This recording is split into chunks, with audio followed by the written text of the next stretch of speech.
More lunacy this morning as Europeans apply retaliatory tariffs against the United States.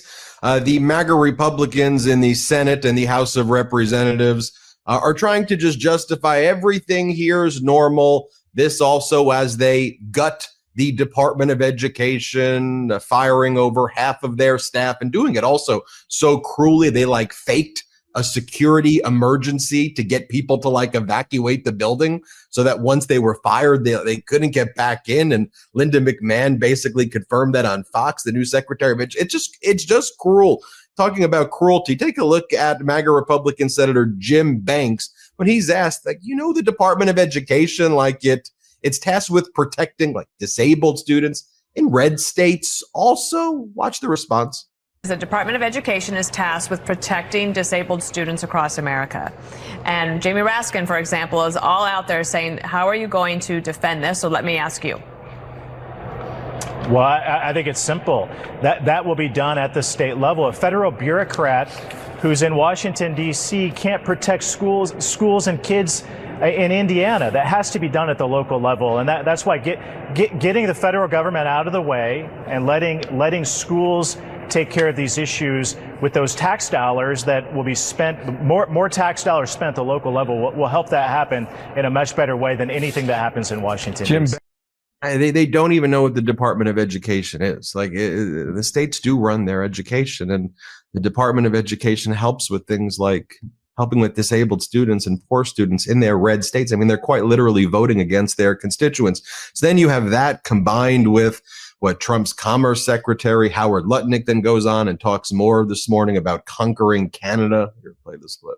The end game here, could you eventually get to a point where there's that you've got a huge economy, you've conjoined, you've merged the economies of Canada and the United States? Can you get to that point, you think? Well, the best way, the president has said it, the best way to actually merge the economies of Canada and the United States is for Canada to become our 51st state. If they want to merge it, that's how you make it the 51st state. But think about this for a second. Why are American cars made in Canada? Why are they made in Canada? To the president, it just doesn't make sense. Why are American cars made in Canada? Those jobs should be in America. And that. Let's call in Democratic Congressman Boyle, Commonwealth of Pennsylvania. From Philly, Congressmember Boyle, what do you, it's some weirdo cosplay, maybe we did this in high school where we were told to take contrarian opinions and you were still looked at as what the heck are you doing? This is what they're doing in our government? Yeah, hearing Howard Lutnick talk about cars, actually, he does remind me of the first guy I bought a used car from 25 years ago. And turns out it was a lemon. So Lutnick is very much along those lines. This is so crazy. It's nuts. I come from, as you pointed out, proudly the city of Philadelphia, the home of the Super Bowl champions, by the way, biggest city in the biggest battleground state. I was inundated with nonstop campaign TV ads for all of 2024.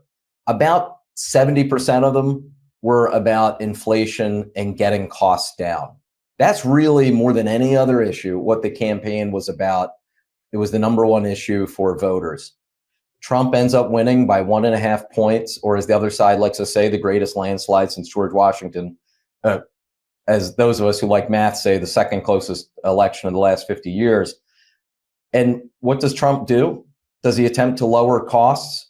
No, still to this point, not one piece of legislation has been introduced in Congress by Republicans to reduce costs. Instead, he's focusing on attacking our closest ally and literally has senior members of our government talking about taking over Canada. It is nuts. It achieves nothing. And I don't know really what the end game for this stupid tariff strategy is.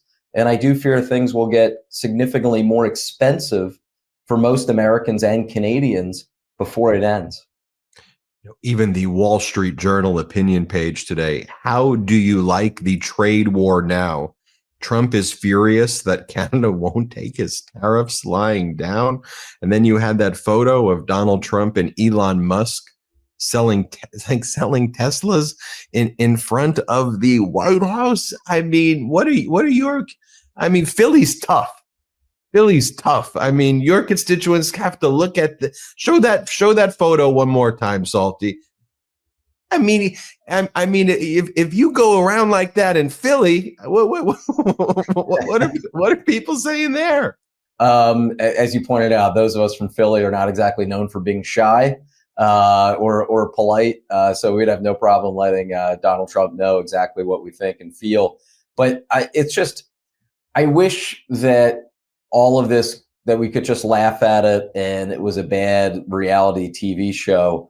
Unfortunately, real damage is being done, though, to the American people, and real damage is being done to the standing of the United States around the world.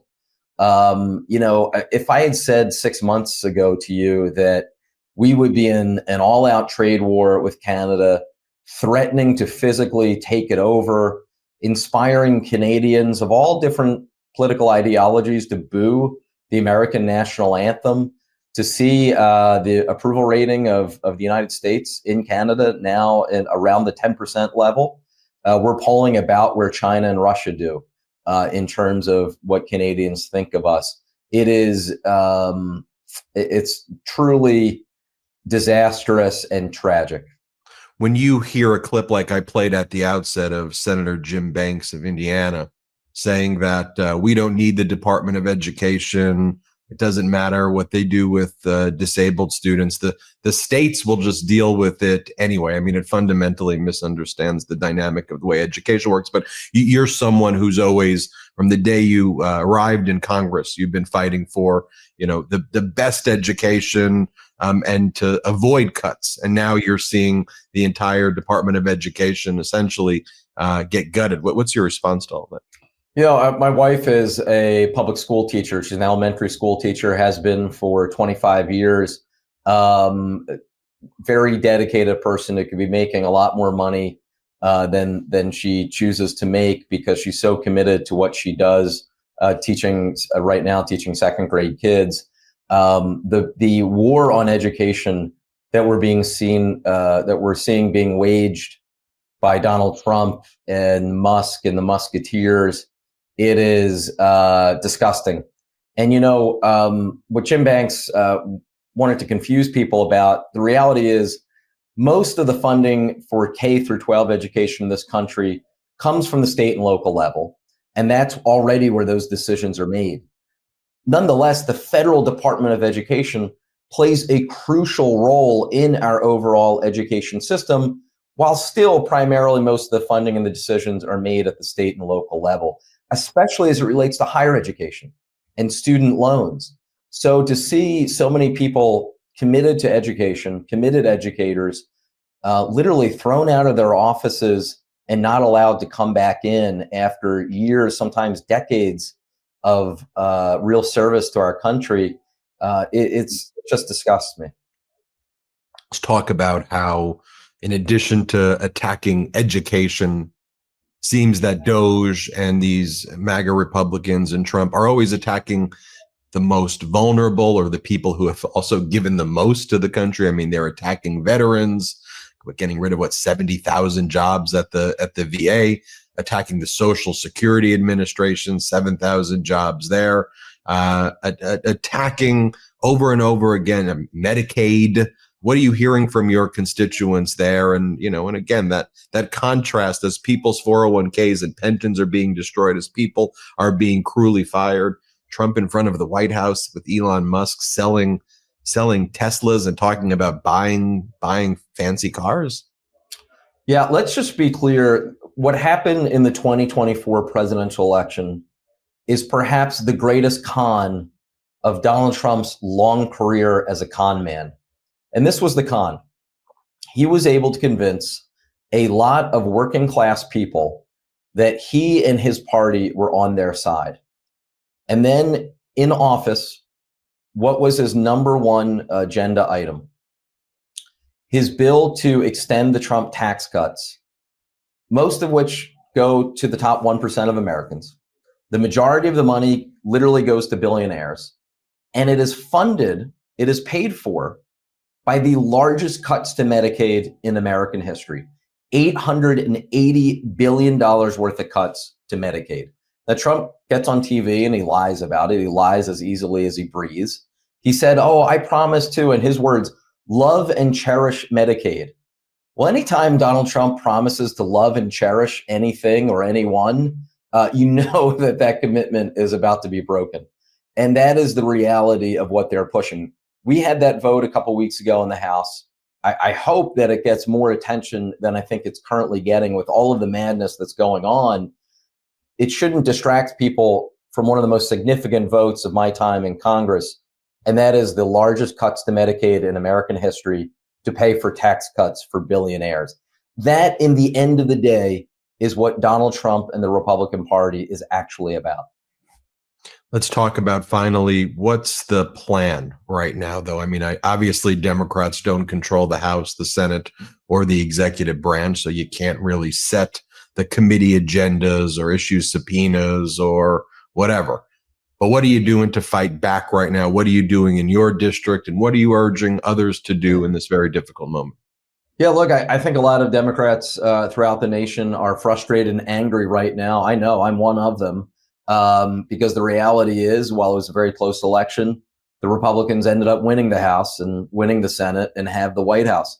And so as a result, they'll be able to do a lot of damage. That said, I'm not giving up, and I don't think any one of us should give up. I believe in a three-pronged strategy: a legislative strategy, a litigation strategy, and a people mobilization strategy. On the first point, even though we're in the minority, we do have leverage. You do have enough senators on the Democratic side in the Senate that they can filibuster most bills if they choose to do so. You also have in the House the closest, while Republicans aren't in the majority, it's the closest margin between the two parties since 1930. That means that if every Democrat sticks together, the same way basically we did on the budget vote yesterday, it forces every Republican but one to vote for any piece of legislation that they want to pass.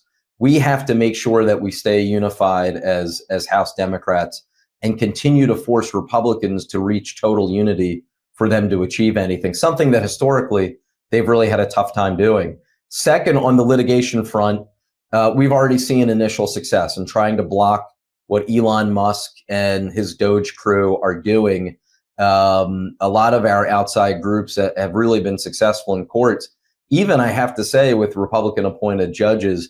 And I think you're going to continue to see more of that. And then third and finally, on the people mobilization front, the model is exactly what happened 8 years ago. You know, at this point, 8 years ago, it was Republican President Donald Trump, Republican House, Republican Senate. And their number one priority, if you recall, was to repeal and replace Obamacare. They got it through the House. But then what happened? In the Senate, enough Republican senators voted with Democrats to block the repeal of Obamacare. They did that in part because so many people mobilized throughout the country. They had protests. They made their voices heard. The repeal effort that you saw in the polls became very unpopular. That was enough to sway wavering Republicans in Congress to vote against the repeal, including the moment ultimately that John McCain gave the final thumbs down. So I look at that as a real model for us to follow, that we know that if enough people mobilize and speak out and pressure Republican members of Congress, then hopefully just enough will be more afraid of the American people than they are afraid of Donald Trump. Democratic Congressman Boyle from the Commonwealth of Pennsylvania. Thanks, Congressman. All right, thank you. Everybody hit subscribe and let's get to 5 million subscribers. Can't get enough Meidas? Check out the Meidas Plus Substack for ad-free articles, reports, podcasts, daily recaps from Ron Filipkowski, and more. Sign up for free now at MeidasPlus.com.